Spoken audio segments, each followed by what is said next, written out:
Darling, it's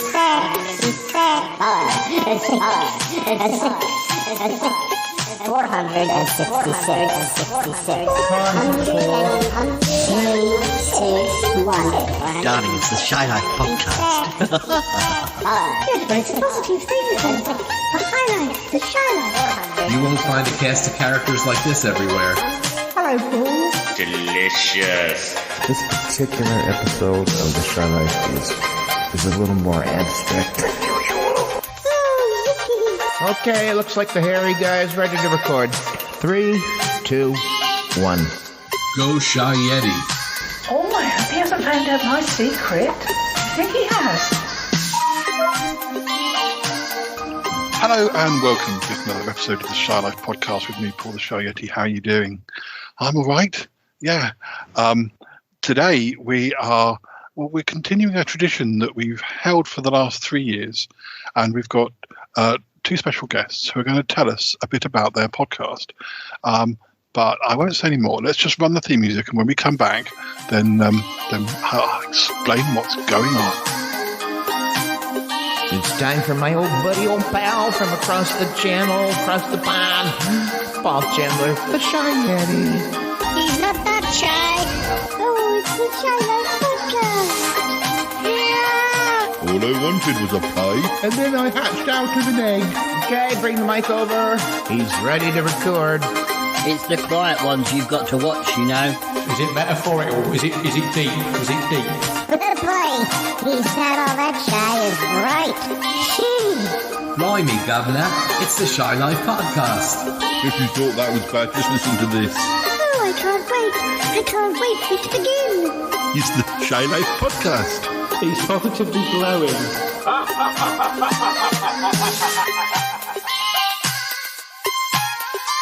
And we're back.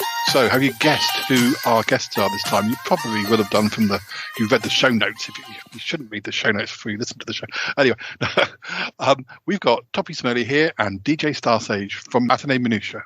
Hi guys, how are you doing? Hello. Hello, and thanks for throwing that line across the pond here. It's been a while since I've had the two tin cans together. Yeah. We this is the third year we've done this. When you finish a season of Matinee Minutiae, we invite you on the Shy Life podcast to talk about. We usually cover most of the films you've talked about in different levels of depth. But yeah, what does it feel like to have finished a third season? Well, oh my goodness, coming over here after a season is literally just a breath of fresh air because we've been down in the dumps with our temperatures here in New York State. But having finished a third season, I look back at this and I'm just like, really? Did we just finish a third season, Toppy? We've had like 63 episodes. Yeah, I was going to say. Yeah, I kind of feel the same way. Yeah, I just everything, but that's life for me. Everything, the weeks go by in a flash, the days go by in a flash, the months, and this podcast, Matinee Minutiae, seems to be the same way. It's like, huh? How's that? 3 years? I didn't know. It's a little bit like waking up in the limo after prom night and you think to yourself, wow, did I really go to all this length? Did you really snuggle those films? You've kept with a nice mix of films again this year, of course. And you started off with Stand By Me. Why that one particularly? Was it a particular favourite to start the season with? It seems to me there was a particular reason why that seemed like a good choice. Although I can't remember why it was. I think that was my choice, wasn't it?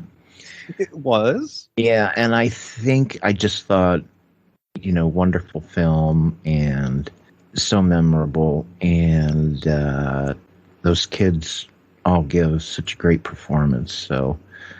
And but it's the story. It's that story and all the nostalgia in it. Based on a Stephen King short story, isn't it? Mm-hmm. Oh yeah, and there's just so many up and coming actors in that. Will Wheaton was on that just before he got his gig on Star Trek: The Next Generation, and it seems that each season that we go by, we try to include a little bit more nostalgia from a certain period. So, of course, when we started this journey 3 years ago, we, tipped our hats off with the 60s with Barbarella. But, of course, now we're catching up. We're not quite in the 2010s just yet, but Stand By Me was a good sample of the 80s. Yeah.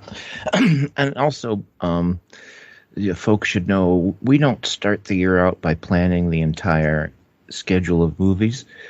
We kind of, as we finish an episode, one of us will have something in mind for the next time, but I don't think either of us have anything in mind for like 5 episodes down the line or anything like that. So it's kind of like we do an episode and then we decide what's the next movie. So we don't plan it out a year in advance, a season in advance. And the next it was a TV show you covered next.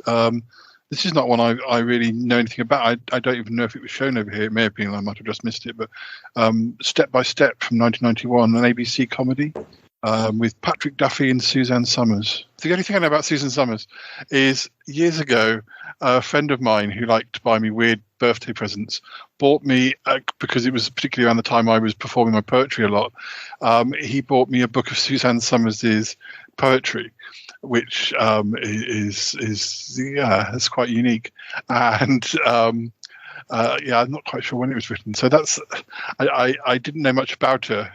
I think he just thought that that looks like a particularly weird sort of poetry related curio to get me as a birthday present. Well, to be honest with you, she had one main claim to fame, which was she was on a very successful sitcom called Three's Company. And as I recall, she was written out because she wanted more money, or there was some kind of contract dispute, or she probably, as a woman, just stood up for herself and said, no, I'm not going to take less money than John Ritter just because I'm a woman. And they probably said, oh, well, then bye. I think that's what happened. Anyways, after that, she possibly was in a couple made-for-TV movies. And then her other main claim to fame is that she's sold stuff on TV. Yeah. Including, as Paul was talking about the poetry, she's had several books. It's usually about lifestyle things like diet and exercise, but Three's Company was actually a remake of a original British series, Man of the House, which I haven't tracked down, but yeah, I know about that. And also there was a spin-off from that George and Mildred, who were characters who were like the landlords of the house. Mm-hmm. So it had, that sort of covered the whole of the 70s, I think, in different in the two different versions. I was thinking that I've just checked my facts, but because Patrick Duffy, it looks like Dallas finished in 1991, so I don't know if this was the full season. That this is what he did as soon as he left Dallas. That's if he was still in Dallas right at the final season. I lose track of it. But he was. Okay, I was going to say I'm a little bit fuzzy on his coming and going because, of course, we had a whole year or so where it was Dream season, if you like your nostalgia, but that's. That's probably the main reason why we want to look into Step by Step, because it was a long-running sitcom, and it was also Suzanne Summers' chance to sort of prove herself, because everybody knows that she had that near miss on Three's Company, and she tried to pick herself up and dust herself off, but it took a while before she would get callbacks for her auditions. So of course, she eventually landed on Step by Step with, someone who you couldn't ask for a better co-star is Mr. Patrick Duffy. And Step by Step, actually, believe it or not, ran 7 seasons. So, Which blows my mind. I cannot believe it. And it was part of a landmark period in American television, because in the 90s, we had this whole phenomenon where we believed that everyone was glued to their TVs on Friday night, and they called it TGI Friday. And Step by Step was part of that lineup with other shows like Family Matters and Perfect Strangers. And, I mostly was curious to revisit Step by Step because I had only seen a handful of episodes, and I don't even think it was during its initial run. So I, like Toppy, was a little bit perplexed by the fact that this show lasted 7 seasons. I can't believe it. I just can't. It just doesn't seem to me it was that good. I do remember that at the beginning they seemed to want to focus on their 2 stars, but really quite quickly the focus shifted to the children, and almost all the episodes revolve around the one of them in school, because they're all different ages. One's in college, one's in high school, blah blah blah, and who they're dating and what they're doing in school, and it's very much about the kids. And really, the mother and father, Duffy and Summers, they kind of take a backseat role for the rest of the series. I have no idea if that was planned or I don't know. It looks like it. I was looking to see if it was possible, if it did possibly sell to the UK. But what I can see is that it was definitely shown in Australia, but no mention of the UK. So that might explain why it's not one I'd heard about. Also, I would never say Patrick Duffy is a great actor by any stretch of the imagination. He's really bad. In the sitcom, he's really bad. Right. There's a difference between receiving a daytime Emmy and an Oscar for drama. But he showed up every day and punched the time clock. So, he kept Suzanne Summers' paycheck coming anyway. Yeah. Anyways, the show mystifies me. It wasn't set on Atlantis, though. He didn't have to run around swimming with his top off the whole show. No. So your next episode was your Halloween episode. This was Hocus Pocus from '93.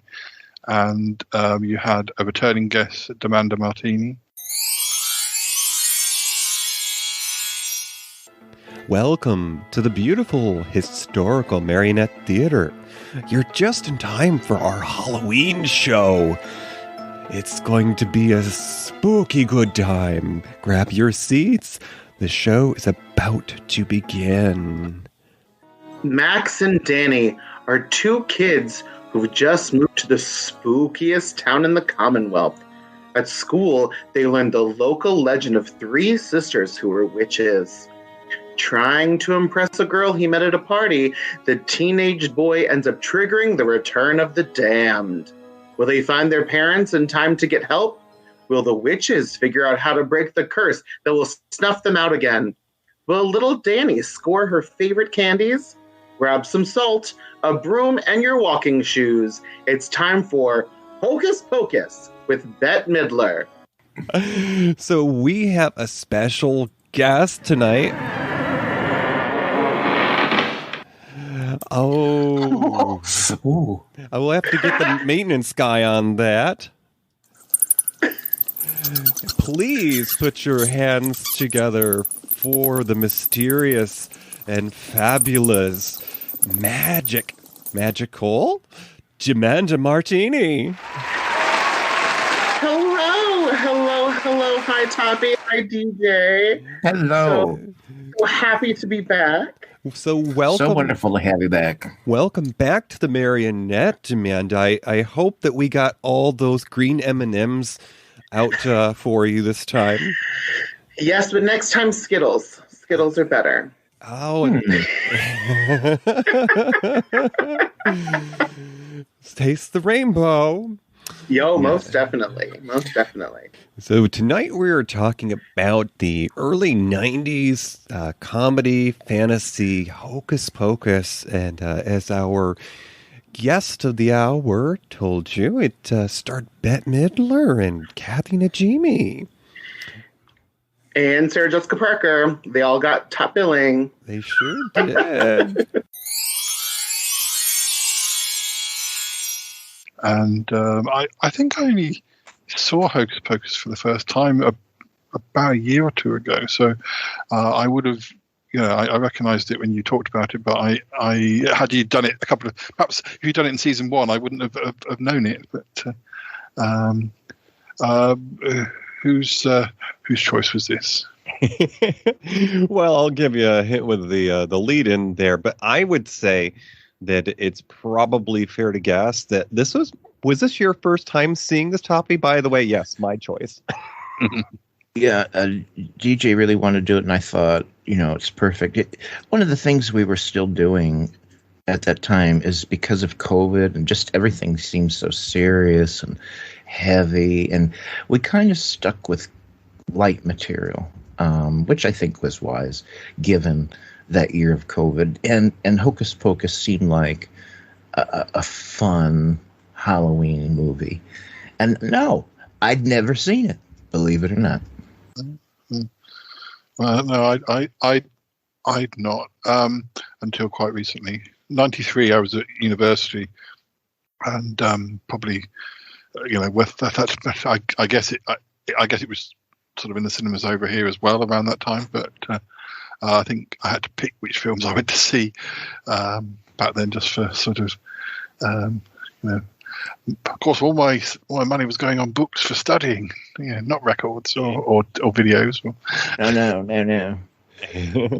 I didn't see it in the theater when it originally came out because I'm the youngest of 4, so we didn't get to the cinema that often. But with the cast, it wasn't something that I was going to miss out on because Bette Midler and Kathy Najimy.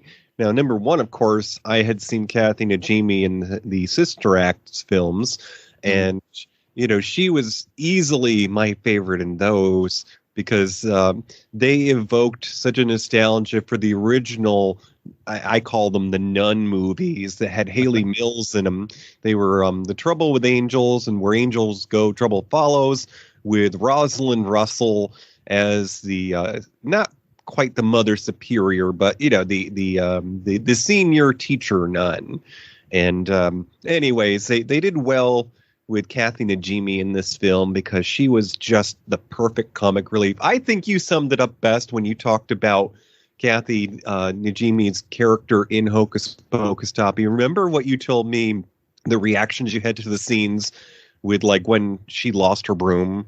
Remember what she wrote on in the film? Yeah. It was the vacuum cleaner. Yeah. So she's the comic relief because everybody else is trying to just carry out their duties, and she's just struggling to meet her sister's expectations because in Hocus Pocus you've got 3 sisters. Bette Midler is the oldest, Kathy Najimy is possibly the middle child, and Sarah Jessica Parker is the pretty one, the young one. And Kathy Najimy, she just can't do anything right. So, she ends up having to ride a vacuum cleaner when she loses her broom. Yeah, so one of the interesting things to me was that I noted that there's never a scene where there's not the 3 of them. All 3 of them are always there. They never have a scene by themselves. It's always the 3 of them in every scene. I thought that was interesting. And, it was just fun. And, it had pretty high budget for its production effects. And, when they were riding the broom, it looked really good. So, yeah, it was fun. Yeah, I wasn't really aware of Sarah Jessica Parker until Sex and the City, so that sort of shows it's amazing how people can have these long careers, already, and if you just don't watch the right films, you can completely miss they, and then suddenly they come into your world, and you think, oh, I wonder if they've done anything else, and oh yeah, they've done loads. I'll never forget how miscast Sarah Jessica Parker was, in my opinion, in this action movie with Bruce Willis. It was just like, no, this does not work at all. This is horrible. It was one of the few Bruce Willis movies that wasn't a hit, and it was something like it all took. He was I don't know. He was a cop, but he was a cop on the water in a boat. So whatever that is. And it was, like he patrolled the harbor patrol and for some big city. And it just was, and Sarah Jessica Parker was teamed up with him, and it just was like, this is bad. Now, your next film, I'd not heard of until you talked about it. My Fellow Americans from 1996 with Jack Lemmon and James Garner, which, that's an interesting pairing. What can you tell us about this one? Well, I'm pretty sure this was DJ's idea, and I'm pretty sure, didn't we do it because of all the political stuff that was going on? The election was coming and all that jazz. Oh, yeah. We wanted to do our part and try to be patriotic, but at the same time, as Toppy was saying, we wanted to add a little levity to the situation because there was a lot of people who were not necessarily enjoying being at home or having to be distant from their friends and family. And My Fellow Americans seemed to fit the bill because it did put you in the mentality of, paying attention to politics, but these were clearly comical characters. I mean, you've got two former presidents who don't like each other. And it's a little bit like how President Clinton and President Bush ended up becoming friends later on in life. So, you also have some character actors in this that are more of my father's generation's favorites, but a lot of what I enjoy is what I inherited from my early days of Dad saying, I loved this actor in this movie. And I'm like, well, I've never seen him before, but this looks really good. Mm-hmm. Yeah, I think the best feature about it was the two old pros who are in it, James Garner and Jack Lemmon. And they can do little wrong and they worked well off of each other. And way too much of the movie was about, we're going to have these old men say dirty words. There was a little too much of that, like, that's how we can make these guys funny, as if they swear a lot. So that's really my only criticism, is they laid into that a bit much. But I thought it was actually, DJ, I think one of my favorite movies we did in season 3. Oh, I think that the taste for the older men talking dirty might have been, sort of the flavor of the month at the time, because I want to say that the Grumpy Old Men movies might have been, around that time or, just about to come around. They must have been around that same time, yeah. Because Jack Lemmon was also in those films, and it gave a lot of talent that was in their later years a second chance to put out another good movie where they're working together. But I have to say, of all the lines in My Fellow Americans, the one that I just love to randomly quote. Okay, if you picture it, these two ex-presidents are on the run because they're being implicated in a scandal. And they're in a rental car sitting at a fast food restaurant, and they've been mugged. They are trying to get by. They only have enough money for one cup of coffee. Never mind the fact that the coffee was decaf and the other one didn't like that. But he offers him to share the coffee. He's like, you want to lick the lid? And he's like, oh, sure. I'm going to share my coffee with the Washington Love Machine. You could spit in a petri dish and start a whole civilization. Well, I'll have to actually... So obviously some of these episodes, I've heard the episodes but not yet seen the films. But the next film in your list, which I believe is one of your biggest downloads for the season, if not the biggest download, is Alice's Restaurant. Now, did you not also do a watch party for this? Because I think, in which case, I think I have seen this one. Yeah, we did do a watch party. Yeah.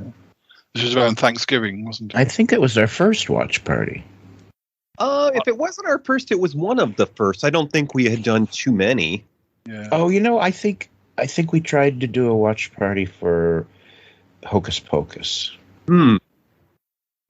Yeah, because I remember it's based on a song by Arlo Guthrie, and yeah, it's one of those. It's probably his best known work.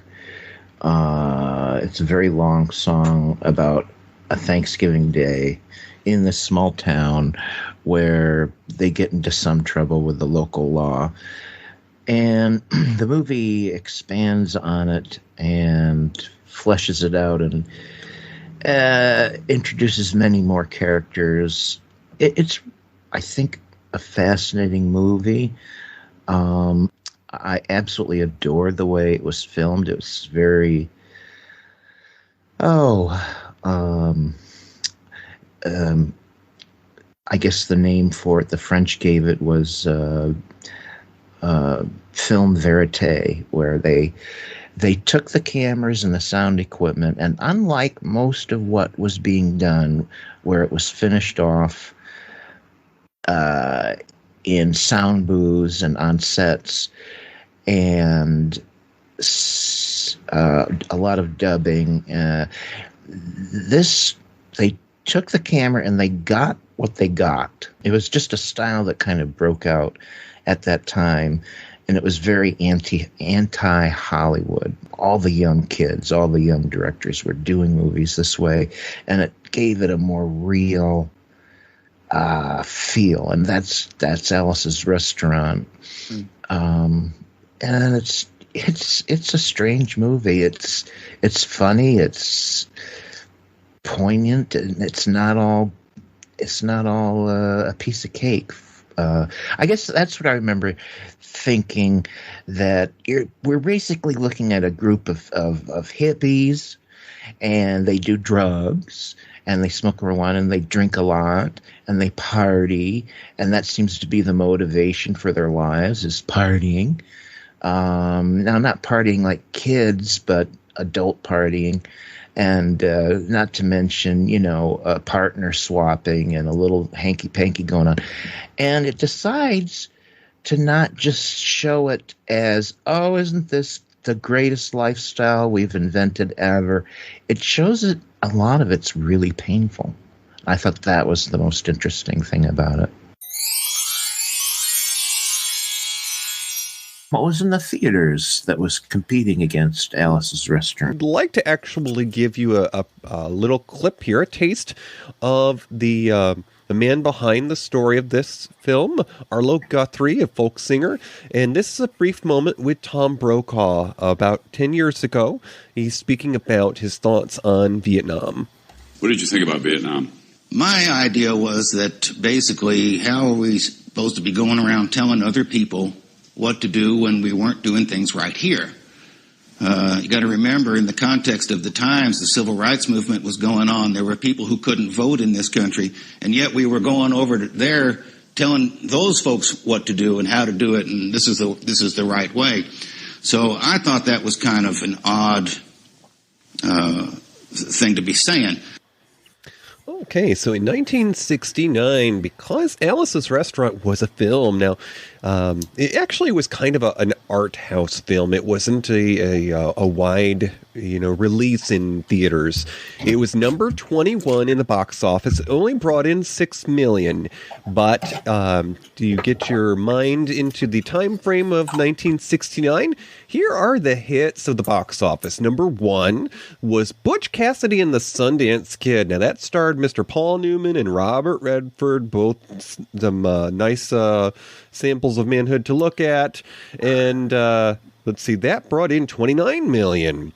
Number 2 at the box office that year, And it's a favorite of mine as well. It's a Disney film, The Love Bug, with Dean Jones and Buddy Hackett, brought in $21 million. My parents took my brother and I in our own little Love Bug. We had a Beetle, Volkswagen Beetle, and they took us to the drive-in and we saw The Love Bug. I remember it vividly.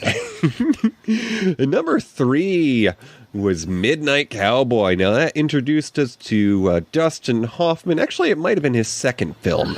Yeah, this was not his first. The Graduate was his first, I believe. That's right. And John Voight. Now Midnight Cowboy, with number 3, brought in $20.5 million. And just to put your mind into where Alice's Restaurant sat in the box office that year, well, the film that did one better, number 20 in the box office, was a film that had Mr. Richard Burton and Clint Eastwood, so some staples of the Wild West films. He was in a film called Where Eagles Dare, brought in $7.1 million. And then the film that was just a rung below Alice's Restaurant at number 22 is a film that starred Ian McShane and our favorite Suzanne Plachette.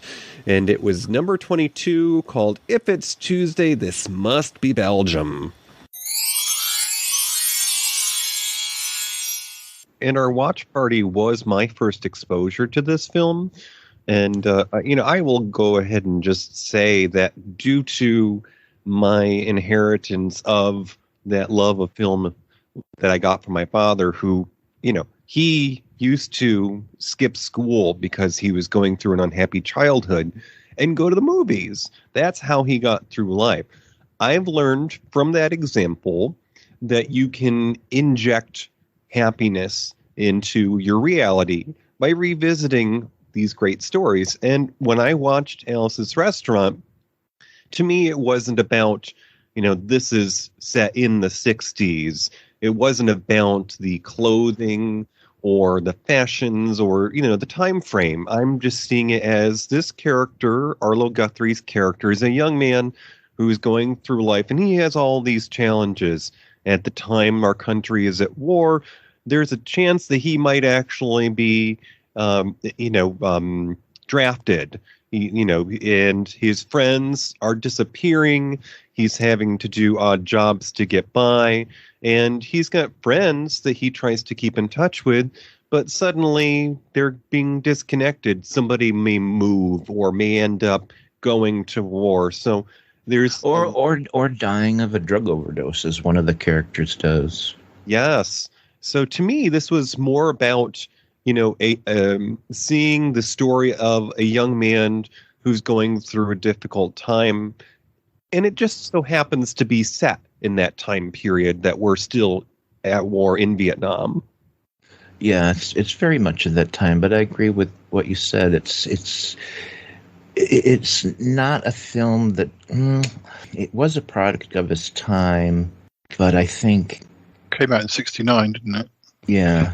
You could say there's a lot of similarities between Alice's Restaurant and Easy Rider, two movies that came out around the same time that had that cinema verite style where they just shot, and if the sun if the sun silhouetted things, then it silhouetted things. If a car went by and obscured the sound, well, that's life. That's what it really sounds like when you're out there. So that's cinema verite, and there's a lot of both movies, I think. The director and the actors, I think, very much made it up as they went along. The last episode you released in 2020 was How About You from 2007, which it's a holiday comedy drama. I don't really know this one at all. You had a guest. Matt Burlingame was your guest. Matt Burlingame, who does the show called Chubb's Gone Wild, and he was. I thought it was an unknown project for me. DJ, what can you say about it? Yeah, so How About You is a film that I discovered quite by chance at the time, I was entertaining family who dropped by to do their holiday shopping back when we weren't afraid to go out into the world. And, I was free babysitting. But anyways, we put on the boob tube and we wanted to find a holiday movie. And I saw this How About You? And what drew me in was not the fact that you've got an action hero in this movie, which Toppy can maybe talk a little bit about. We've got a comic book based character that this actress got to play. But no, Brenda Blythen was in this film and Imelda Staunton. And they play sisters who don't like each other very much. And you also have Vanessa Redgrave is the grande dame of the senior living community. So How About You is just about a young woman who is between relationships and is asked to help her sister out, who is running a senior living community. So, of course, she thinks, oh, well, I'll just go there for a few months or whatever, and, I'll help out. But she gets invested in the characters because, of course, as some of the conversations you may hear from time to time about Toppy and I think it's, aptly said that we both believe that we aren't the age that we appear to the world. We're the sum of our experiences, and that's one of the great things about films like this, is you meet these people who maybe are in the later years of their life, but they are someone on the inside, and that's one of the characters that the lead gets invested in, is this older woman at the senior community who is going through a struggle. She may be battling cancer. She's clearly had brighter days, but she's not letting that weigh on her shoulders. She's getting through life with a little bit of help from some herbal medication, and she's sharing her scrapbook of the glory days with this young lady who's helping her sister. I must apologize because, of course, I didn't. It's probably not the most memorable of titles. I think it's linked to a song, but it's not. Of course, I realise now that it's one that you did a watch party for, and when you mentioned some of the other actors, I realised, of course, I have seen it, and I think I've even covered it on a watch party episode of the Shy Life podcast. So yeah, I know it better than I thought I knew it, but not the most memorable of titles. Another favorite of mine for that season, I thought I really liked it. I really like, DJ said it very well, that there's these elderly characters, and, it's sad but true, but we're very dismissive, of people as they get older. We just are. And this movie reminds us that they were young once. They had whole lives behind them.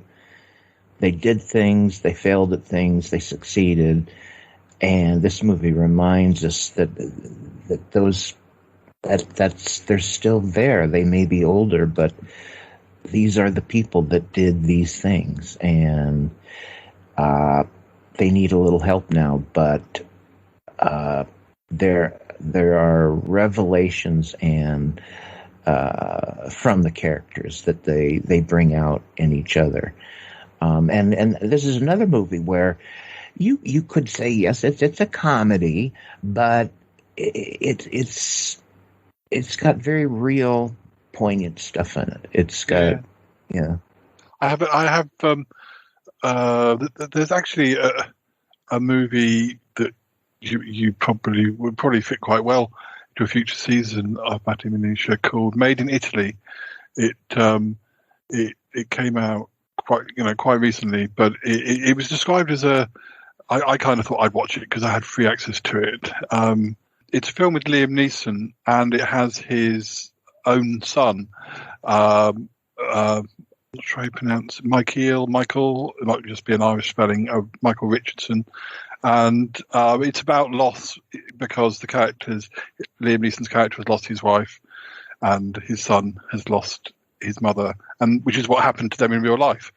So when you're watching it, you can't help but think this has got some autobiographical stuff in it, or certainly the feelings that they're going through must have come up.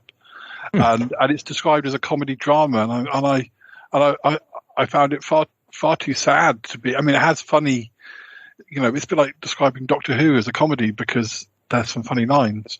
It was not far much more a drama than it was a comedy, and possibly you could say the same about How About You, is that it's almost more drama than it deals with such serious things that yes, it has funny segments, but to just describe it as a comedy drama, you can imagine somebody going sort of expecting it to be a laugh a minute, and it's a really funny genre, comedy dramas, or what falls into comedy dramas, because some comedy dramas are far more comedy than drama, and some are more drama than comedy. I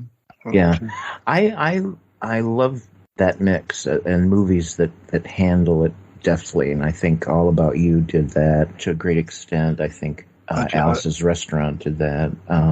But it's because that's life. That's life. Sometimes it's heavy, sometimes it's funny. But I almost feel that I worry that people who are looking for something a bit deeper would not watch some of these films. I'm not really sure I want to watch a comedy now. I'm looking for something a bit deeper, and these ones are deeper. I think having the word comedy can sometimes make you think you're getting a different sort of film. It's interesting that you mentioned Made in Italy. Now, I have not yet seen it myself, but I did just pen it down because Liam Neeson was married to Natasha Richardson. That was his wife we lost. But Natasha Richardson is Vanessa Redgrave's daughter. Yeah. And she was the star of How About You? So we have an interesting circle going on here. And this is one of the things that Toppy and I run into quite often. Is we'll go down a rabbit hole. We'll see, this director did this movie with these actors that we like. I wonder what other films this director has done. Oh, goodness. 3 pages later, and now I've got at least 2 movies I want to see. Yeah, I'd recommend Made in Italy as a potential for a future season, because I think it fits into your sort of, the sort of films you cover, and it has that added element of being, what's going on behind the scenes is almost what's going on in front of the scenes, or you imagine it must be to a point. But your first episode of 2021 was about a sci-fi. Is it a film called The Expanse from 2015? I definitely don't know this one. Oh well, it's actually a series. Paul, and it was based upon a series of books, which I'll admit I haven't read 1 page of yet. But this was a show that started on the Sci-Fi Channel here in the States, and after I want to say 2, maybe 3 seasons, there was a threat of cancellation, and then of course the fans rallied, and Amazon picked it up. So they got another, I believe, 3, maybe 4 seasons. And I think, as we speak, they're due to release their final season that was, shot during parts of the pandemic. So it was a prolonged period of anticipation before it was released. But, yeah, it's a sci-fi series. We hadn't actually done one in a while. Mm-hmm.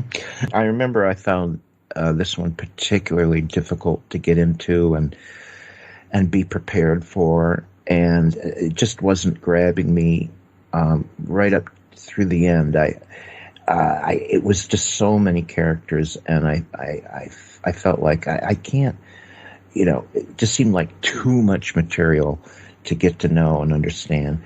So I had a real hard time with that one. Although I remember it did what it did well. It looks like it's one of your top 5 episodes as well. I guess if it's a current show, that also draws people who are currently watching in, sort of people who are interested in that series. Quite often science fiction has a tendency to be more fantastical. We want people to believe there's hope for the future, and of course, some people feel that the shows that are more optimistic, like Star Trek, has traditionally been in the past, at least. But then you also get the realists who say that stuff from Star Trek That's never going to happen. Let's get something that's a little bit more real. You need to still have violence. You still need to have prejudice. So you get shows like Babylon 5, which I never watched, religiously, pardon the term, and when it was in its initial run, and I caught it later on. I can appreciate it.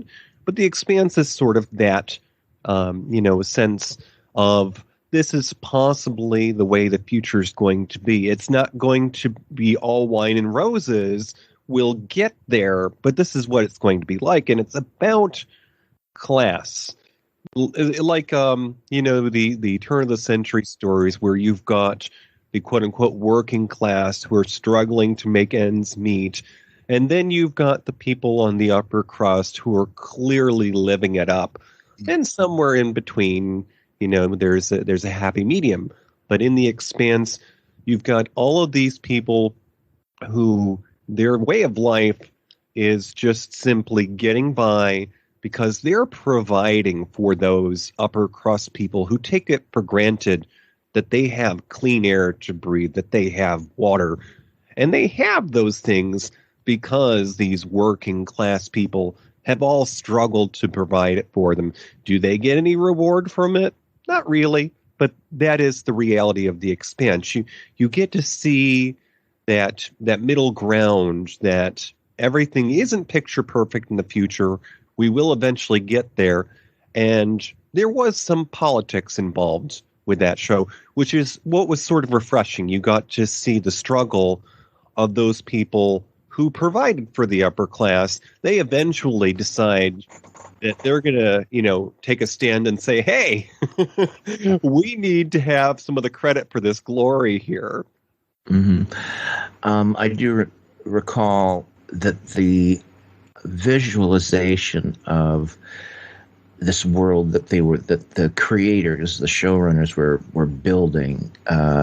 You can just tell they put so much thought and energy into working out how this whole world they created would work, and how different factions, depending on where they lived and work, would work off of each other. So it was brilliant in that respect.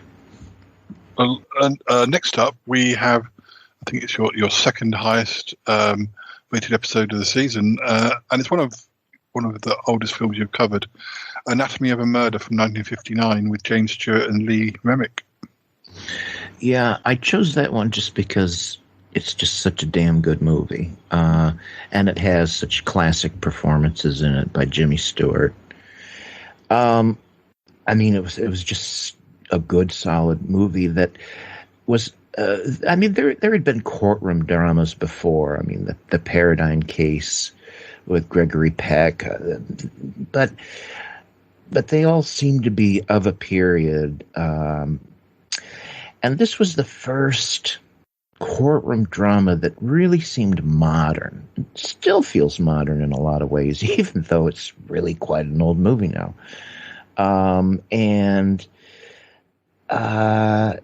They deal with the subject of rape rather bluntly, in a way that at the time movies just didn't do. You just didn't do that.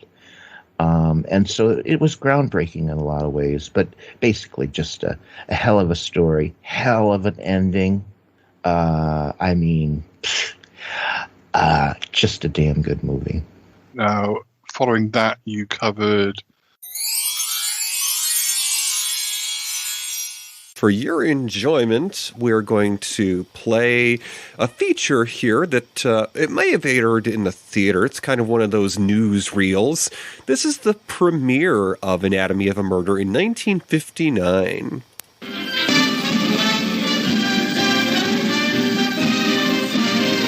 The Michigan background of the motion picture version of last year's bestseller, Anatomy of a Murder, demands Detroit as the scene for its gala world premiere. Bringing to the auto capital some of the Hollywood principals responsible for Otto Preminger's dramatic adaptation. Among them, Lee Remick, the female star of Anatomy of a Murder.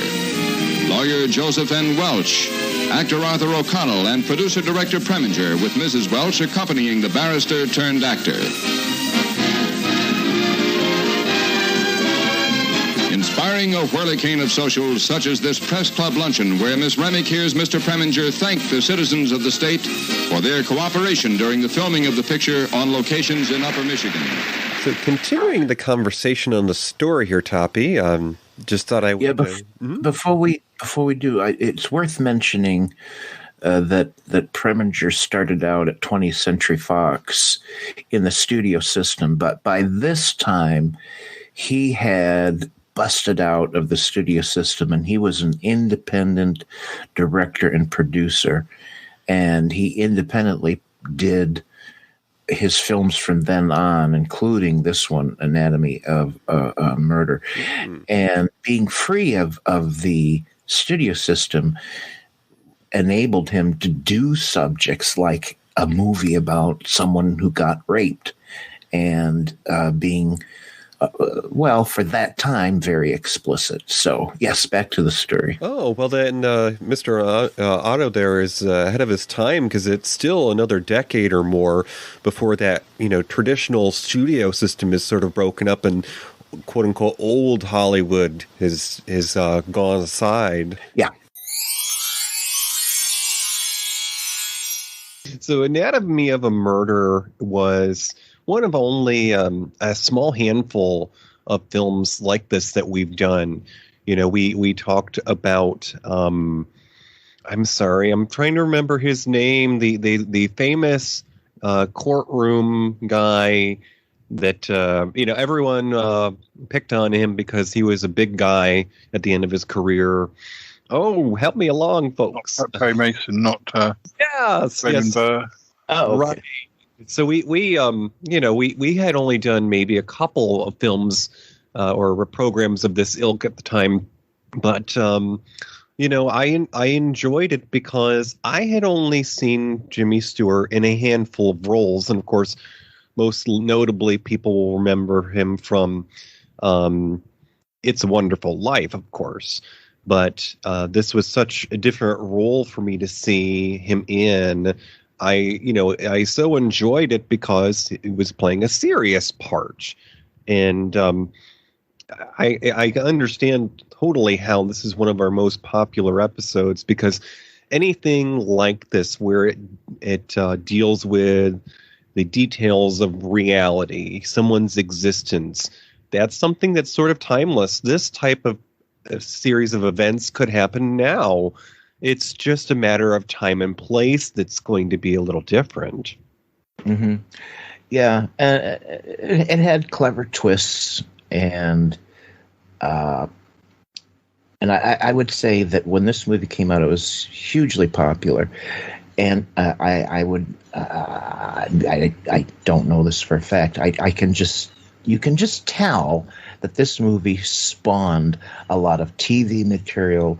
It's the origins of Matlock and all these other courtroom shows, but it was the template for all courtroom dramas to come later. And there's a scene in the courtroom as the case unfolds, and I had to just sort of rewind and watch that scene over and over because, in 21st century terms, reality TV has just struck our nerves where we don't expect things to be scandalous anymore. And they actually kind of walked on eggshells about explaining the fact that women's undergarments were part of this case. Mm-hmm. Yeah. Yeah, I mean, and there was this whole procedure where they had to, I think it may have been the judge, where the judge said, "Now, I'm going to tell you that these undergarments play an important role in this case, and I will have no snickering or tee-heeing about it." So he was basically just telling the courtroom, the entire courtroom, and the jury to just deal with it and be mature. The other interesting thing is that the judge in this movie was a real judge. This story was based on something real, I think. And they got the same damn judge that was in the real case to act in the movie, and it's like, my God, this man should have been an actor his whole life. He's a natural. It's one of the. It's just an interesting bit of trivia about the movie. Well, the next movie you covered was from 1984. It was called Lust in the Dust with Tab Hunter and Divine, a comedy western. Tell us about this one. Well, as Tapia and I are one to do, we occasionally take a trip down to the mid-Atlantic coast to the Baltimore area. And so we have a handful of friends there. Now, this film is sort of John Waters adjacent. And by that, I mean the cast are people who have worked with John Waters. And this story may have been one that was pitched to him at one point. But this movie is not directed by John Waters. Of course, it stars the ever infamous Divine, who's been in such things as help me out here. Well, Pink Flamingos. There's a whole series of what people call trashy movies, and John Waters is proud that people think of them as trashy movies because that's the kind of movie he wanted to make, was trashy movies. Hairspray and Hairspray was more.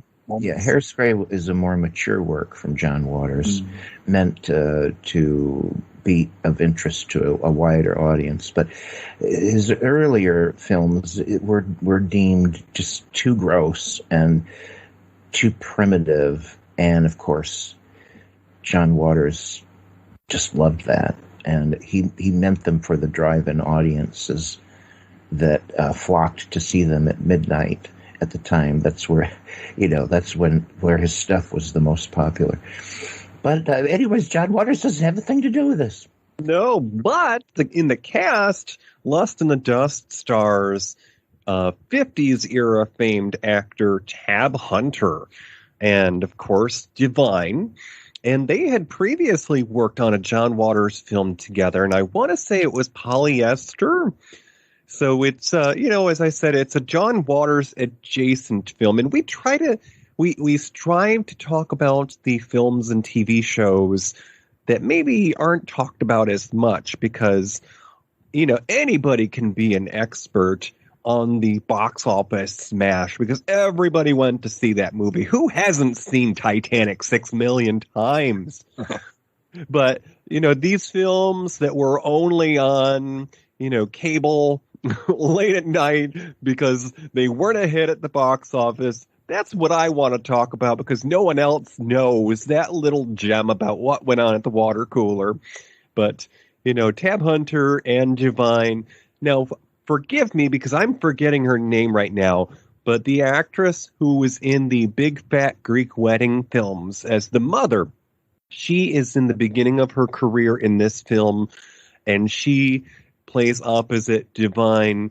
I'm forgetting her name too. But she's sort of the madam of the cantina that Divine finds herself in this backwater town that she's been drawn to somehow by fate. And of course, through the story, you learn that, her father had once passed through the area there. But, that was the appeal of Lust in the Dust, is that there's so much in this that's like a John Waters film. Why not check it out? Because, a good part of what makes a film is the talent that's in it. So, if it's not the same person behind the camera, maybe the ones in front of the camera might make a difference. Yeah.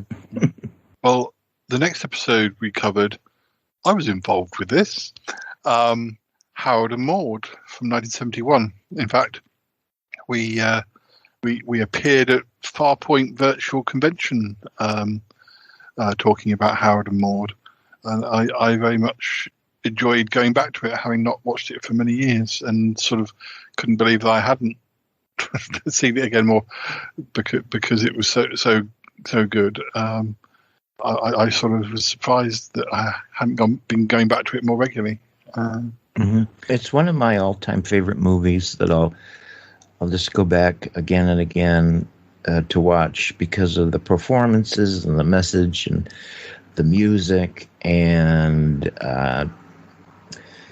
it's one of those movies that just, it speaks to me, as they say, and this movie does. And it's an odd, very odd comedy. I would say dark comedy, but it really works for me, and I can never get enough of Ruth Gordon in the character of Maude and Bud Cort as Harold. They both do. I mean, they work this movie, and I think it's magic. I really liked Ruth Gordon from Rosemary's Baby, and I have her autobiography, which I was able to bring out when we were on the webcam at the convention. It's a shame that they never posted that video on there.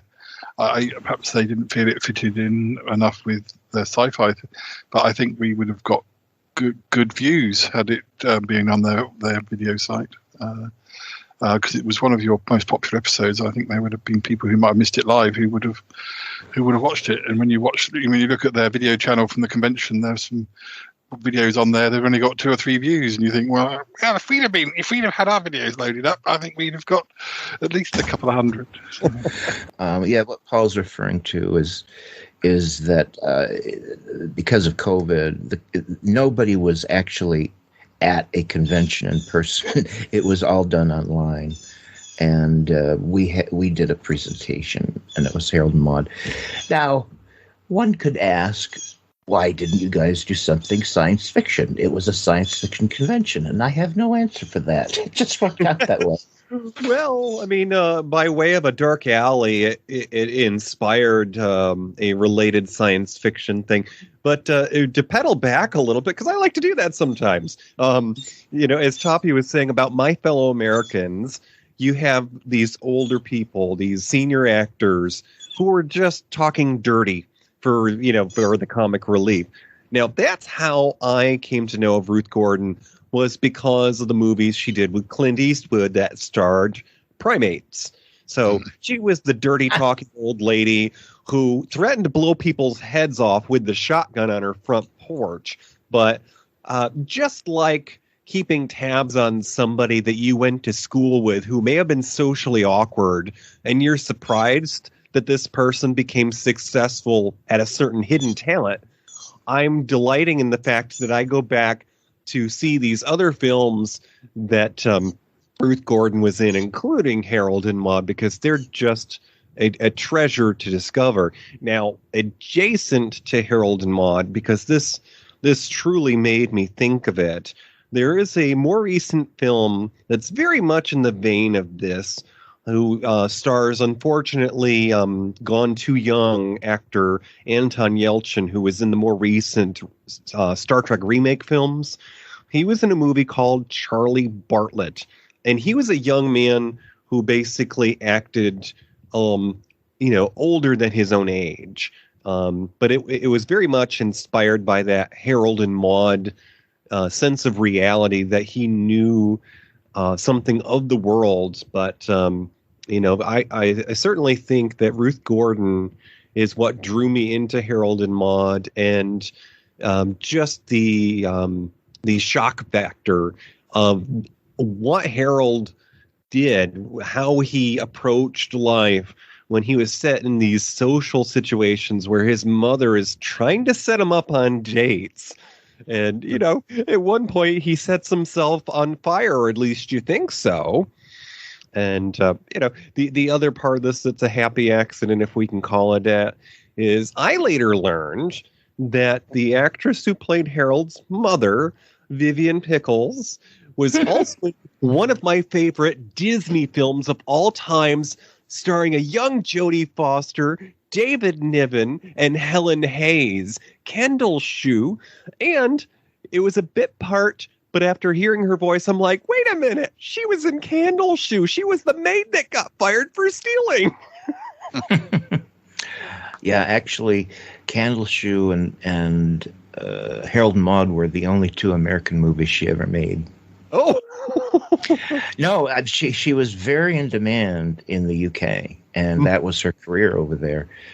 And it was a bit of a fluke. She was in Harold and Maude. I have no idea how she ended up being in Candleshoe, but I think those are her only 2 American credits. And yes, in school, I was voted most likely to be random. I think we might have talked about her on one of our Chatterbox episodes of the Charlotte podcast as one of our Wiki Wonders, because I think I did an episode around the time I'd just come off from talking about it, so it was all sort of, I want to talk more about Harold and Maude on my shows.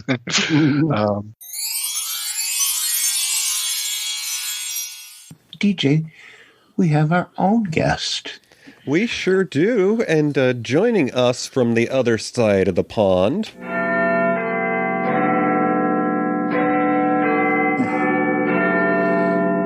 is our esteemed friend, Mr.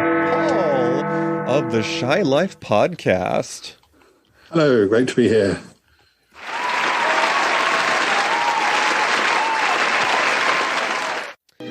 What is your name? Harold Chasen. I'm Dame Marjorie Chardin, but you may call me Maud. I think we're going to be great friends. What's your take on this film? What enticed you about it, and what are your favorite parts? Well, I just made me laugh. So made me laugh so much in moments and cry. It was either one or the other. There was no halfway. There was no way halfway marks with it. I do wonder, maybe the black comedy side of it is more me than it was the first time, because I was laughing like a bucket all the times, all of the, like when he gets introduced to the 3 different girls, and the first one he makes it look like he's setting himself on fire, and then she sees, and then he like walks in the room, and then the other one where he just starts chopping it away at his arm, and then the third one is almost as eccentric as he is, and gets into the spirit of the whole thing. Just to add to that, Paul, what a brilliant way to start the movie. Because the movie starts out with one of his suicide scenes, and it starts out, you don't really know what's happening. You see someone, you're not sure who it is. It doesn't focus in on the face right away at all, but there's some sort of formula, like maybe he's lighting candles for a dinner table. And then right when the music's coming at an end, the credits are coming to an end, thump, the chair falls over and he's hanging. Yeah. What the F? What an incredible beginning. Yeah. But then on top of that, then a lady you don't know, it's his mother, immediately just walks in and is like, and you think she's very calm, and you think, oh, she's going to ring the police, but then she rings somebody else, and she knows it because she knows him of old. She knows it's. I think she says, "Oh, Harold." Anyways, then you really wonder what's going on, but you immediately realize that Harold isn't dead or really hanging. Yeah, he starts making choking noises like. Anyways, but he's blacked his tongue as well, which is like he's and he's put very white makeup on, so he's done all of the stage work for right. Well. He's certainly not an amateur at this, so of course you right from that first scene you know that he's done this before. Now, I might have to group the next few in sort of pairs, because we're coming to a little bit sort of in the last quarter of the show. So next up we've got Phantom of the Opera from 2004, and we've got $6 Billion Man. I think was this the pilot episode you were talking about? What would you like to say about those two? We talked a lot about the pilot movies. There were 3 pilot movies. Yeah. And we talked about the series. I remember saying I would never, ever say that this was a great series, but it works on me because I was a kid when I saw it. And frankly, when I was in junior high school, there was nothing cooler than the $6 Million Man. That's it. There just wasn't, okay? And when he fought Bigfoot, that's all we could talk about the next day. But I would never call it a great TV show. Poor Bigfoot. I don't know. Yeah, abuse of Yeti family members. Oh, that reminds me. I threatened to open the discussion with a joke, and we're talking about Bigfoot. Would you like my joke now? Yes, please. Yeah. Okay. So, how can you tell if a shy Yeti has been using your swimming pool? I don't know. How do you? There's all sorts of vinyl records about, and your filter needs cleaned. This is true.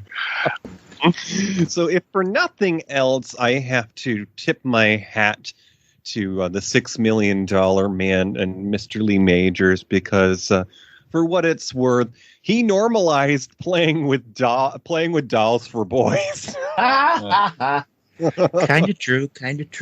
Well, I think G.I. Joe broke the mold there, but certainly there was an era where all boys, that's what they wanted, was the Lee Majors $6 Million Man doll.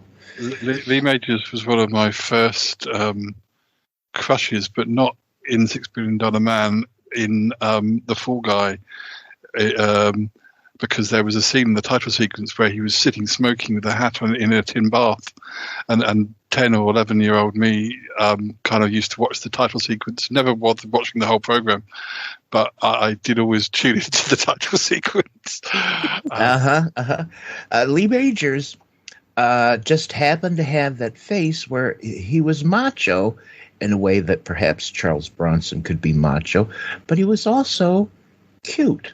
And very appealing to both sexes. And, he just had the looks.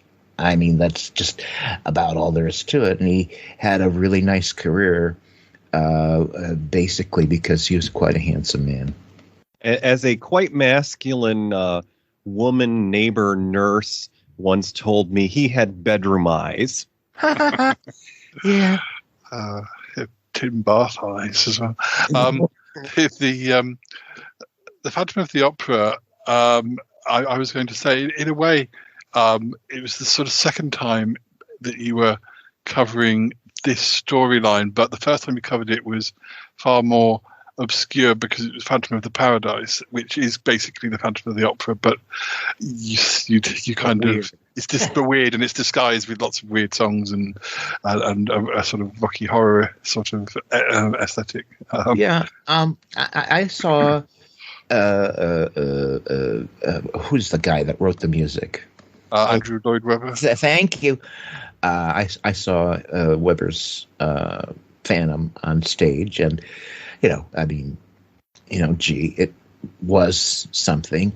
Say what you will about Andrew Lloyd Webber's material, but it certainly caught the magic, and the music was good, and you would leave recalling a lot of the music. And this movie just simply was a fairly, I have to say, pedestrian way of putting it on screen, where they really wanted it to have the cinema bring in weirder aspects. For example, on stage when they're riding in the boat through the sewers, and on stage these candles are lit, and to make it stranger still, the movie chose to have other things rise out of the water. I think maybe I think hands carrying the candles, or other things, and they just never went far enough to take advantage of what cinema could bring to the story. So it's almost like they weren't, they didn't try hard enough. So that's why I say, kind of pedestrian take on something they really could have made a thousandfold more magical and stranger if they had. Perhaps they didn't have the budget. I don't know. This actually ends up being one of only a couple of musicals that we've covered. So, alike courtroom dramas, these are probably some genres that you could stand to see more of in our future seasons. But as Toppy was saying, he saw Phantom of the Opera on stage, as well as I did as well. The thing that was most interesting about the film version is, of course, I think there was something about studios having rights to make the film, and so maybe they were running out of time, because I think that maybe the current cast was due to leave the production, and they had to hurry up and make the film before the run was over, or something of that kind. But Gerard Butler as the Phantom, okay, he's pretty to look at, but everybody knows, he has said so on interviews, I can't sing.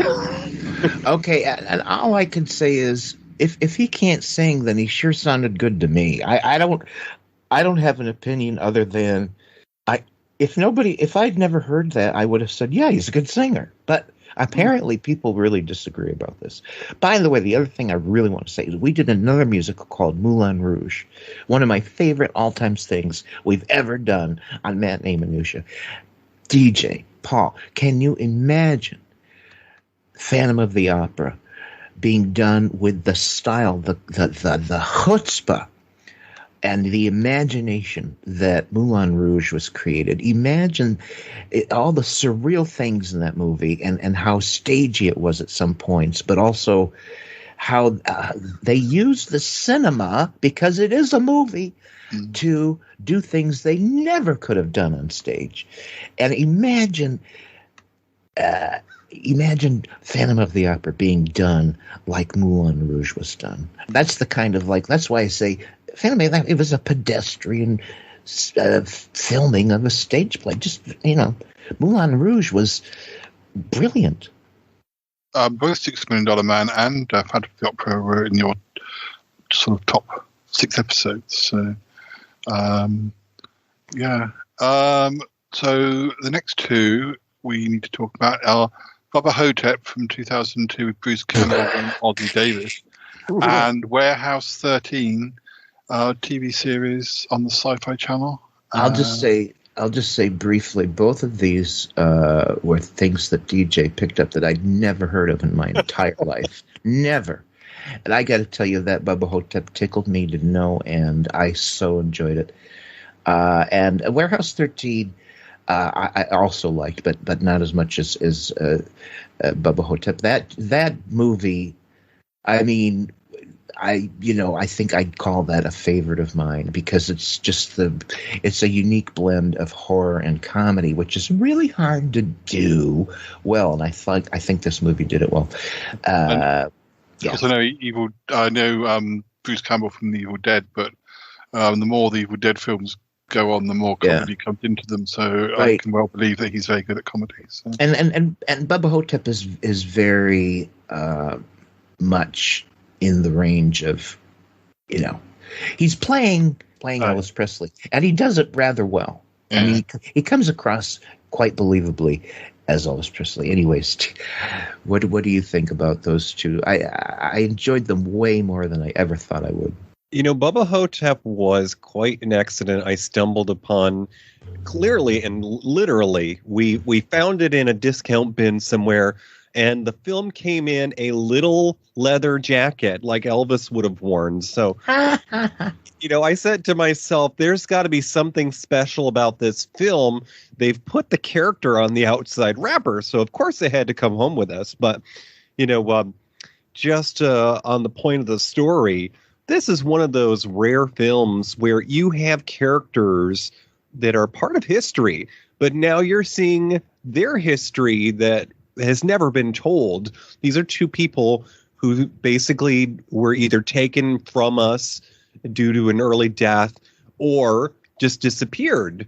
Who's to say? We don't know all the details. But how often do you get to see a film with older characters who are basically making fun of the nature of life? They're older, they're getting on in their years, and there are moments of humanity and perhaps humbleness. Elvis is excited about the pretty nurse that's come to visit him, but she's not there to make his day. She's there because it's medication time, or he needs his treatment, or a bath.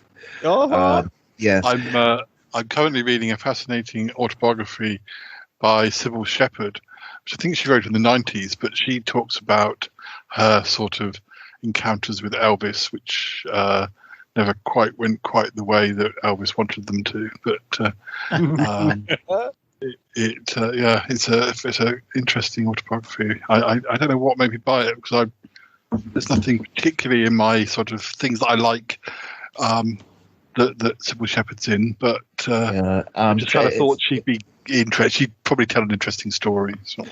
I would highly recommend the first couple of seasons, and if you can bear it all the way through the end, because it still had its magic.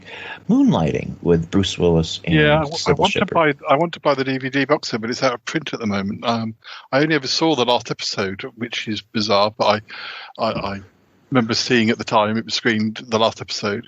They always broke the fourth wall in the series, but they did it in more and more weirder ways as the seasons went on, and the show just got damn strange.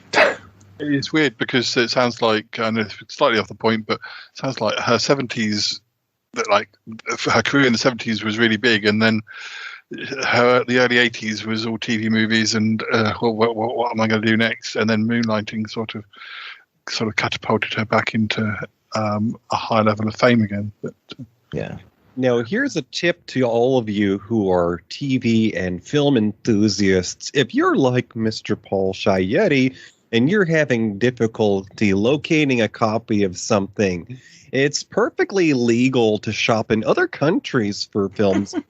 But because we Americans don't read the fine print in our labels, there are countries that don't like to do business with us because we don't understand. You can't buy a disc from Greece and put it in my DVD player at home and have it work. Well, there are ways around that, and it's perfectly legal to own a actual desktop computer. And it might be possible for you to play discs from other countries. Mm-hmm. Not telling you should do that, but it might be an idea. I have a multi-region player that can cope with everything, so I think it's perfectly. Just need to shop around and get the right. I've got a Blu-ray player that plays Blu-rays, DVDs from wherever they come from. So, because I have interests all over the world. He's a jet-setting Yeti. What movie was grouped with Bubba Hotep? Well, Warehouse 13. Oh, okay. I guess we covered it. Yeah. No, I was just going to say real quickly. My affinity for Warehouse 13 was it was a new show that came on when my husband to be and I were moving in together. So we had a tradition that when it was time for that week's episode, we would bake a batch of oatmeal cookies with butterscotch morsels. They're called oatmeal scotchies, and they were one of the main characters' favorite snacks. So Warehouse 13, that's why we watched that, because it had a soft spot in my heart. I feel like I may have seen bits of it. Like I don't think it was shown on Sci-Fi Channel. Well, it may have been, but I'm sure I've seen it on another channel over here. And it had a lot of cameos from different Star Trek personalities, including Kate Mulgrew and Jerry Ryan. Mm-hmm. Now, the next two pairings, one of them I'm particularly interested in, but I've never seen. And full confession, I've not heard this episode yet because I want to watch the film first and then kind of, have it as a companion piece. We've got The Little Girl Who Lives Down the Lane, and we've got the miniseries of V, which miniseries of V I'm sure I saw back in the 80s, maybe not at the time it was screened, but like on a copy. The Little Girl Who Lives Down the Lane, I have a copy of. I can see it in my DVD collection. I've had it a while and I haven't yet watched it, so I really must get round to that so that I can listen to this episode. Little Girl Lives Down the Lane was my choice, and I chose it because it was memorable for me as a clever story. Jodie Foster was quite memorable in it as a fiercely independent teenager. And Martin Sheen is memorable in it as this really evil pervert who's interested sexually in Jodie Foster, and she's not having it. And it's a peculiar movie. It's strange. It's got a weird flow. It's just odd, And I never hear anyone ever talking about it. So I wanted to feature it because I've just never heard anybody talk about it. There were only two things that Toppy had to tell me about this film that made me absolutely want to watch it. Jodie Foster and Martin Sheen. And the fact that they're in this together just, doubled the wow factor for me. Now, Jodie Foster, I think, of course, is a woman of many talents, but just the fact that at this young age, she's playing a character not very much unlike Harold and Maude, where she has to put on airs. She has to be older than she has years on this earth because of her situation. And then, of course, you have Martin Sheen, who has played many very well-respected characters. And this is, of course, in the beginning of his career, so maybe we don't have the bar set quite as high for the paycheck, but it's still fun to watch him play this part because it just shows a whole other side to his abilities. Yeah. I mean, he's creepy. He's a great villain in this movie. I'll try and dig out my copy and watch it this weekend.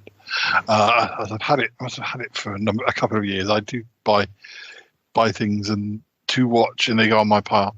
But I recently saw a Martin Sheen film called The Believer from the mid-'80s. Interesting. I love that movie. That's a good movie. I don't know what made me. I think I was watching quite a lot of things on Prime, and sometimes it says if you watch this film, watch this, and it was only a couple of pounds to it wasn't a free one that I had access to, but it was it just, and I think like DJ was saying about how you go down these wormholes. I think it was directed. I believe it was directed by somebody good, isn't it? I think I've forgotten who. Yeah, I've forgotten who, but well-known director. DJ, The Believer is a movie about the world of voodoo, and it's and how it breaks into this one man's life and affects his son and actually his wife, who doesn't live very long in the movie. Anyways, it's a real good thriller. Finishing the conversation on Martin Sheen, I would also, while we're talking about his career, recommend a film from the perhaps mid to late 80s. And it was a film where his character takes care of his aging father, and it's just simply called Da. And this is a film that my sister has adored for ages, and it's hard to come by. I'm actually looking for a copy because, many years later, and my father's no longer in the picture, I'm curious to watch it to see, my take on that reality of caring for an older parent. Yeah, that made the rounds in the art house movie theaters, and I think critics loved it. It just never found a huge audience, but it was just a nice small movie about real people that seemed real and situations that seemed real. I think it takes place either in the UK. I don't know. It might even be Australia. I'm not sure. But anyways, it's very good. Very good. I really feel I need to going on to the other choice. I need to watch. I need to watch Fee again. I think because I think I was almost too young for it the first time. I'd only been 10 when it came out, but it was still something. It was. I mean, it's such an 80s. Yeah. Show. It really was. It's fun. It's by the same guy, Kenneth Johnson, who had a big hand in the latter part of The $6 Million Man. Kenneth Johnson would go on to do The Incredible Hulk and a lot of other he sort of specialized in these kinds of, I don't know, super heroic characters and aliens and stuff. Very, very 80s. Most notably, in the early 90s, he did my favorite non-Star Trek sci-fi series, Alien Nation. Yeah, and we did that on Matinee Minutiae. That's right. He was involved in that, yeah. But yeah, I too was quite young when V came out, Paul. And my initial impression of that show was that it was going to be a horror show because all of the TV commercials I saw was the guy's face getting ripped off and he was a lizard underneath. Yeah, it became one of those. Well, it was highly promoted. I'm sure, at least the first episode probably got really great ratings. But again, I would never call it great television. I just wouldn't. But then that's what I'm looking for. I mean, this is why I all those seasons of Dynasty. I know Dynasty isn't, it's not great TV. It's very mainstream, popular TV, but it's not great TV. Yeah, but it is great TV. No, you will enjoy V, Paul. You will enjoy V. I like to think that our silent partner, because we can't afford him with our budget, is Gilbert Gottfried, because growing up, I would always watch those films that weren't necessarily box office hits on Friday night on USA Network. Yeah, by the way, just a pitch here, he certainly doesn't need it because everybody knows, but I love Gilbert Gottfried's podcast, the Humongous what's it called? Amazing Colossal, I think. Yeah, the Amazing Colossal podcast. And because it's about old movies and old television. It's not about his comedy, although it's Gilbert Gottfried, for God's sakes. He's got a foul mouth and a wicked sense of humor.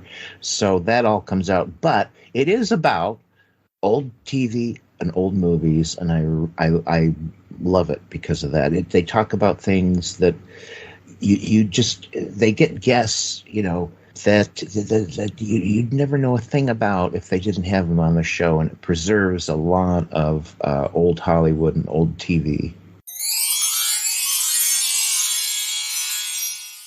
So, 83, when this miniseries came out, DJ, what was it competing against on the telly?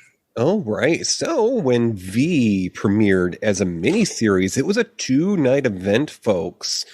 And actually, before I tell you what's on the competition there, perhaps I should give you a little taste of the trailer for tonight's show. Shall I go ahead and play that? Yes. Matt's applauding. Yes.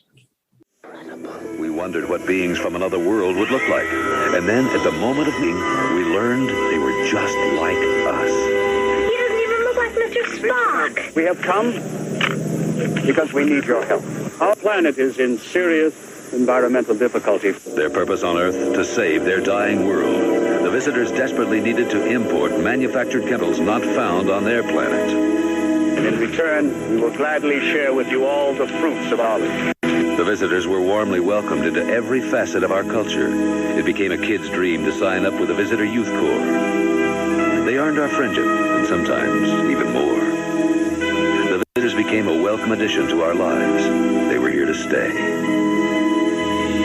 Mike Donovan and his colleague Christine Walsh became the celebrated teen news crew to cover visitor affairs.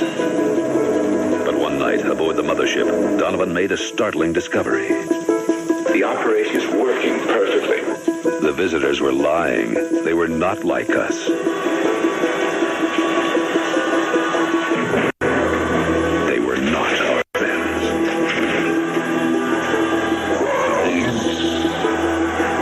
Donovan rushed back to get his hot story on network television.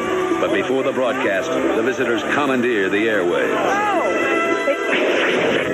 The alien spokesman, John, announced to the world that Mike Donovan was a threat to society, as was anyone who questioned the visitors' mission of peace and universal friendship. Donovan tried to tell Christine. Mike, I work so closely with people every day. You don't believe me, do you? reptilian with tongues that... It's all true. I've seen it, Chris. Donovan's mother couldn't be convinced. That's the most outrageous story I've ever heard. He became a fugitive. The aliens were determined to kill him before he spread the truth. But soon more people began rebelling against the visitor's stranglehold. However, anyone who tried to escape was taken prisoner. So that was a taste of what was... Good Lord! Did all that happen? Holy cow. Yes. That was actually a recap of the first night, because it was a 2-night event. Oh, that was only the first night? Yes. Holy cow. It was a much anticipated event. So in 1983, on the old boob tube, V was up against, well, it didn't have much competition, but V aired on the Peacock, the NBC, and it was over 2 nights, Sunday, May 1st and 2nd at 9 p.m. Now, on the other networks, on ABC, it was the Sunday night movie. And that film was 1941. It was a film about Pearl Harbor, and it was actually directed by Mr. Steven Spielberg. Talk about some stiff competition there. Wow. It also featured Dan Aykroyd, Ned Beatty, and John Belushi. Yeah. And then also in competition with V on Sunday nights, CBS ran The Jeffersons, and one of my personal favorites, Alice. You know what else was a much anticipated event in 1983? You tell. Yeah. My puberty. Oh, Matthew! That's wonderful. Oh. And we're so And glad I think that Mark Singer jump-started it. So. Oh, dear. Oh, my goodness. So the next 2 films that go well together because they sort of fall into the same sort of genre to some extent. We've got Jeffrey from 1995 and Adventures of Priscilla, Queen of the Desert, 1994, which I've seen both of those. Maybe not so recently Jeffrey, but... Yeah. The only thing I'd say about both of them is they're considered comedies, but they're comedies with a heart. It's not just all goofiness. There's a real story in both of them, and there's melodrama. There's funny lines. There's Priscilla has incredible images. Both well worth everyone's time if you haven't seen them. Yeah, these are 2 films that we picked because that time of year it was Gay Pride. So we wanted to lean towards the end of our season with a little bit of nostalgia that was a bit more recent. So, as we go through our years, we find more and more of our peers, our coworkers, our folks that were born after we were out of school. So I thought to myself, if we're going to have a story about gay pride, we need to lean upon these titles of Jeffrey and Priscilla, The Adventures of Priscilla, Queen of the Desert, because these came out when I was finishing my high school years. So they are sort of the foundation for identity. You have struggles in life. You may not get along with others. And these are the lessons that we take into life to be happy with what you've got, realize what others don't. And so, of course, you have Jeffrey, which is more directly the story of those who learn to survive through the AIDS crisis. Nowadays, it may be not as, directly thought of as, I would never date a person who is HIV positive or whatever. Nowadays, we've got bigger concerns. But in 1990, let me see, I think it was 94, 95, that was much more recently on people's minds. So, you get some eye candy there, and this is the world that they're living through. The guy has been diagnosed as HIV positive, but even though he's pretty to look at, he's still a human being on the inside, and he hasn't found that person who's going to give him a second chance, even though his world is crumbling. Yeah. So it's a time when it all happened real fast, but it was a time when the first cocktails were becoming available and people were living with AIDS and having an extended life, but it was pretty early on. And the mindset still wasn't all that far from when AIDS was a death sentence. And if you had it, you were probably not going to live long. So we're beyond that in this movie, but only just so far beyond it. So interesting time. Priscilla is more of the fantastical flip side of that coin. You know, we're not dealing with the deep, dark issues of being HIV positive or of having AIDS in the city. You've got a man who is just trying to figure out how to be happy in life, and he's actually managed to have quite a convenient arrangement. I'm forgetting his name right now, but the lead, who is I'm sorry, he's the actor's Terrence Stamp, I believe you're talking about. Well, Terrence Stamp is the older gentleman, but the guy Hugo Weaving. Hugo Weaving is the main character of this film, and of course, a lot of people will remember him from the Matrix movies as the agent that could be cloned. Yes, so interesting because this is a character, you know, you couldn't have anything further than his Matrix role. I mean, this is a real person in Priscilla, and a likable person, and a believable person, and it's kind of nifty seeing. Yeah, I mean, this guy, you know, he's good. He's good. So he manages to, you know, sort of knit together all the elements he needs to have a family, but yet he still has this life where he gets to enjoy the fantastic elements, where he's a performer, he's a drag queen. And, you know, it's this road trip of him and his friends, but at the same time as they're living their truth and they're not being accepted by people around them because they do like to dress up, he's already managed to have what nobody assumes you're just handed. You know, he's got a family. He has a kid. He may have had a wife. We don't know. We're working towards that. It's sort of the subplot of the film. Yeah, there's a scene where his two closest friends are like, "I'm sorry, you were married. I'm sorry, you have a kid." They're finding it out for the first time. That's how much he's hidden it. Anyways, superb, absolutely superb movie. Around this time, you also did a watch party. It wasn't strictly speaking an episode of the show, but I feel like it fits in with these three, even though if you were going to pick the odd one out, it would be the odd one out. Muriel's Wedding, because I think it's a film that's has a very big following in the gay community, and yet there's nothing really terribly gay about it. There's no there may be a gay character in it. It's a bit debatable, but it's just such a gay film because it's all about, well, Muriel is just such a camp character, and it's all sort of ABBA, and which kind of crosses over with Priscilla. It's one of my favourite films. We had such a good time watching that movie, I think, in our watch party. Yeah, we did. I'd never seen it, so that was my first time. I was very taken with Muriel's Wedding.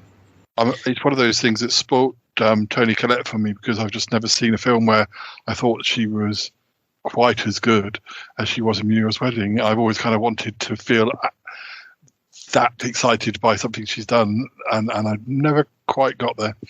But I think she's brilliant. I was going to say, and of course, what linked together Priscilla and Muriel from our watch party is Australian actor Bill Hunter actually managed to appear in both films that were made the same year. Now, we've got 3 more films. So I'll mention all 3 of them. We can just talk about whatever aspect of them you like. We have Sky Captain and the World of Tomorrow from 2004. We have Network from 1976 and Electric Dreams from 1984. I think the only one I've definitely seen is Electric Dreams because, again, you had a watch party and I watched it then. The most thing I knew about that film before I saw it was that one of the songs from the film was a really big hit in the UK. Yes. Probably bigger than the film was. All I could say is, these 3 movies couldn't be more different from each other. But, here we are doing them on Matinee Minutiae. So I hope people like that aspect of our show because we get around and we're not stuck in any single genre. And these 3 movies are a perfect example of 3 movies that couldn't possibly be more different from each other. I like to tell folks that our show is 2 friends of different generations sharing our favorite moments in film and television. So we get to expose each other, to these little gems that each other may not have necessarily found if we just walked our proverbial aisle of the video store that doesn't exist anymore. True. How often have I said on Matinee Minutiae, DJ, I never would have seen this movie if it hadn't been for you. So that's one of the nice things about doing Matinee Minutiae. DJ's exposed me to movies I never would have taken the time to watch, and were worth watching. And the great thing is that we get to be friends in person sometimes, and so there are minor repercussions to being exposed to a bad movie because you pick the next one. In real life friendships are like overrated. All my best friends are now online mainly, or I speak to you guys more than I speak to my in real life. It's all the same. Everyone's the same. It doesn't matter if you've never actually been in the same room. If I take my headphones out, you're in this room. So. Yeah. And if you weren't shocked or appalled by the fact that I had you watch a Carrie Fisher movie from the 80s with little persons in a hotel, you just stick around, Missy. There's a new season of Matinee Minutiae. God. Folks, I can't even imagine what movies DJ's going to come up with. I really can't. Insert evil cackle here. Is there anything in what are the details for season 4? Like, when do you start? Well, I don't know. Maybe DJ's thought ahead. I certainly have not. We're in a hiatus right now, and I haven't given it a single thought. And I think that's the thing. Well, in general, maybe we have things up our sleeves. Like, I often have thoughts of this movie we've got to do on Matinee Minutiae someday. But I don't think we really plan too far ahead. DJ, what do you think about that? Do we, or am I goofing this up, or what? No, that's the terrific part of the chemistry between us, is that it's sort of like a potluck. We each bring something to the table, and who knows if it goes together. But the 4th season, our season premiere for Matinee Minutiae, will be Friday, September 17th. We're normally the 1st and 3rd Friday of the month, but we're on a little break here, as Toppy just said. So we'll be back on the 17th of September. And I'm going to go ahead and propose that maybe this season you might, more than years past, see at least a couple of TV movies. That's sort of the sweet spot. We specialize in film or television, but every once in a while, the twain shall meet, and you'll get an actor in their twilight possibly doing a cameo. Oh, all right. That sounds intriguing. I'm intrigued, and I'm part of the show. Well, if you do decide to cover Made in Italy, then invite me on. I'm happy to talk about it because I have watched that very recently, and I do think it fits with the type of films that, and even one that would be great for a watch party, but I don't know, it may be too new to be available for that sort of thing. I'm not sure. We do have reserved seating for our past guests, so feel free to drop by the Marionette because your seat's waiting for you. Yeah, and we should mention we do this live every first and third Friday of the month, and we've got a chat room, and you can participate by volunteering information that you might know about the movie, or asking questions, or just chit-chatting with the other people in the guest room. So it's a live thing that we do, and we stream it, and there you go. And sometimes there's costumes. DJ's good with the costumes, and I like to hide my face, so... Well, guys, thank you very much. We've done it again, 3 seasons, and we got to review the whole thing. So yeah, Paul, for the third time, it seems to me that we've run awful long because I've blabbed my face off. Well, we've talked about how many podcasts cover 20 films, and also, it's a nice teaser for people to go and listen to your full episode. Well, and follow the news show. Very nice of you. Thank you. And I'll say goodbye for now, and I'm sure I'll be speaking to you before we review season 4. But keep up the good work, and we'll speak again soon. And goodbye, guys. Goodbye, listeners, and we'll see you again soon. Bye, Yeti Land. Pay no attention to the man behind the curtain.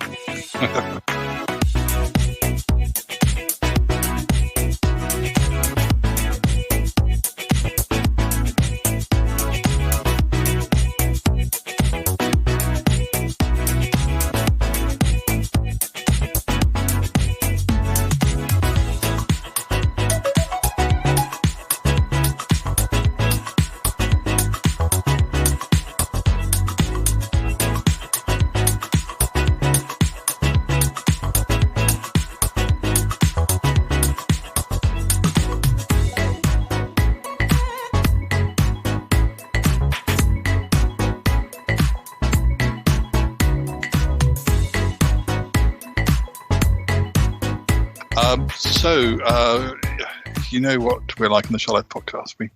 We can't just go. We have to come back a little bit. So is there anything you didn't get to say about Sky Captain Network or Electric Dreams before we I'll just say a word or two about Sky Captain. Fun. If you like what Martin does on their Spatial Soldiers podcast, where he features old serials, that's what this here Sky Captain is. It's an homage to those old serials, and there's nothing real in it. Not one single piece of footage has any basis in reality at all. It's all CGI, and they do it quite well. And it just harkens back to a different era of filmmaking. Sky Captain was a little bit of nostalgia wrapped in the reality of today. Just like the title implies, the world of tomorrow. It reminded me of our adventure when we discussed the 1980 Flash Gordon movie, which, of course, was based on the original serials. But, you had some eye candy in Sky Captain, and you had some people at the beginnings of their careers. Gwyneth Paltrow is in it before she got to be Pepper Potts. So she's trying to get through her lines in perhaps a Marilyn Monroe-inspired dress. And, you have a character that only has brief moments on screen, but Angelina Jolie's British officer in this film, could have easily gotten her own series, and I would sign that petition now. It's funny to think, because Jude Law, like only 10 years before this film was being made, maybe slightly more than 10 years, he was just on some ropey British soap opera which got axed. Really? Come a long way. Yeah, he started on a early 90s soap called Families, but which didn't last that long. Was his job to sit around with his shirt open? Quite possibly. I don't think I did watch Families, but I think he left by the time I watched. Funny. But Anyways, it's a fun movie with this wonderfully limited color palette. It's all, I don't know. It's just when you look at how they made this movie, it's something. It's something to behold. I gotta go now. Bye. Gotta go. Bye. Goodbye, goodbye, goodbye, goodbye, goodbye, goodbye. This show is part of the Pride 48 network. Find more shows over at pride48.com. Oh dear. What's going on now? Oh, it's the Shy Life podcast. Let's go. I have a voice. I have a voice. You have a voice. You have a voice. We have a voice. We have a voice. Unique voices in podcasting. UnivazPods.net. I probably ought to watch Network because it's one of those films that is famous, and of those three, that it's probably the one that people would say, "Oh yes, you need to see that." I watch Network primarily for the female lead, and I'm forgetting her name, but Faye Dunaway. Faye Dunaway, yes. I mean, I'm the one who, and Toppy confessed this during our discussion on Network, but I'm the one who watched Supergirl because I liked the evil witch that Faye Dunaway played in it. Yeah. Faye Dunaway had this particular era in filmmaking where she was just in one smash hit after another. And then whammo, after Mommy Dearest, she hit a wall like you wouldn't believe. But anyways, it's really her movie. By that I mean it's her character that is so compelling. And brings the story around her driven nature, and also just how vapid she is because she works in the TV industry, and it's all about ratings. Anyways, fascinating movie. It's going back to that Sybil Shepherd autobiography. She mentions the films that she went for and didn't get. And who got them, the roles that she went for, and which famous. She had quite a lot of competition with, and there were things that she got that people like Faye Dunaway probably didn't get. So it's so interesting. It's interesting. I could see Sybil Shepherd in the role that Faye Dunaway has. I think, she could have done. I think she could have done that movie too. Faye Dunaway is great in it, but I could see Sybil Shepherd achieving similar results. Of these three films, Electric Dreams, I think definitely worked well for a watch party because it was just fun and silly and as I say, I knew the music from it more than I knew the film. But yeah, I felt that Electric Dreams was a great summer send-off because at the end of the film, this couple who's just very happily in their early days, they're crossing the Golden Gate Bridge and they've sworn off all technology for the next 2 weeks. It was a fun movie to end with. It just a little trifle of a movie.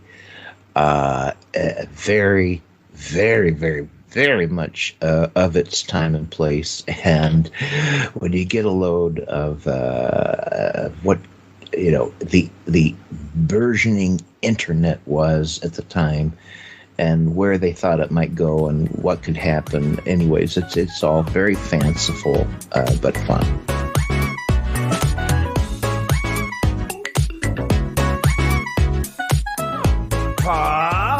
That was a whopper. Whee.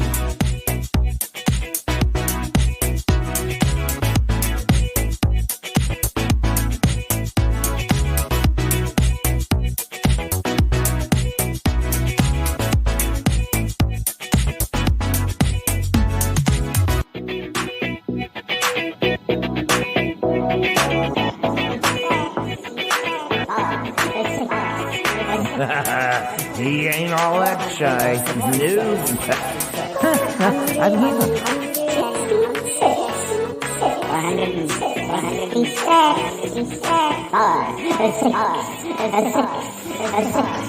466.